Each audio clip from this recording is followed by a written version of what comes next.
Kenapa doaku belum terkabulkan? Dengarkan nasihat ini. Pernah merasa doa tak kunjung dijawab? Mungkin bukan karena Tuhan tak mendengar, tapi karena ada sesuatu di dalam diri kita yang belum selaras dengannya. Itulah yang dirasakan Arka, seorang pemuda yang merasa seluruh usahanya selalu menemui jalan buntu. Setiap hari, Arka bekerja keras. Setiap malam, ia berdoa dengan khusyuk. Namun, masalah seolah tak pernah berhenti datang.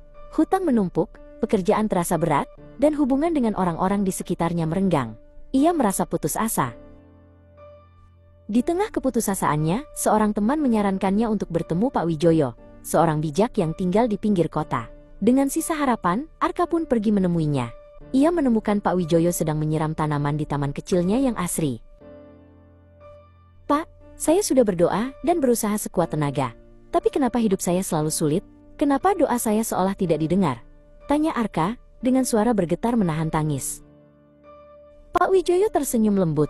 Beliau tidak langsung menjawab, melainkan mengambil sebuah cermin tua yang sedikit berdebu dari atas meja. "Coba lihat bayanganmu, Arka. Apakah terlihat jelas?"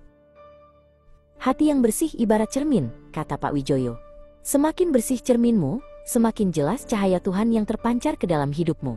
Mungkin bukan doamu yang tak sampai, tapi cermin hatimu yang perlu dibersihkan terlebih dahulu."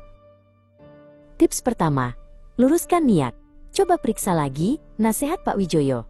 Apakah dalam usahamu terselip niat untuk pamer, untuk dipuji, atau untuk menjatuhkan orang lain? Niat yang bengkok akan membuat perjalananmu berliku. Tips kedua, perbaiki akhlak.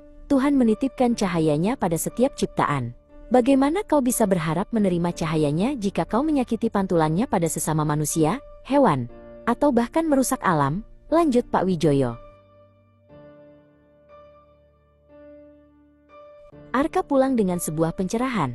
Ia tidak lagi fokus pada apa yang ia inginkan, tapi pada bagaimana ia bisa memperbaiki diri. Ia mulai dengan hal kecil, tersenyum tulus pada tetangganya, membantu rekan kerja tanpa mengharap imbalan, dan memaafkan orang yang pernah menyakitinya. Ajaibnya, hidupnya perlahan berubah. Masalah tidak hilang seketika, tapi hatinya menjadi jauh lebih lapang untuk menghadapinya. Pekerjaan terasa lebih ringan, hubungan membaik, dan pintu-pintu rejeki yang tak terduga mulai terbuka. Arka mengerti sekarang. Disenangi Sang Pencipta bukan soal banyaknya ritual saja, tapi tentang bagaimana kita memperlakukan sesama, menjaga kebersihan hati, dan meniatkan semua tindakan dengan tulus untuk kebaikan. Itulah kunci yang membuka pintu langit. Besok saya bongkar 3 sifat yang paling disukai Sang Pencipta. Ikuti supaya kamu tidak ketinggalan. Siapa tahu hidupmu jadi jauh lebih ringan setelah tahu rahasia ini.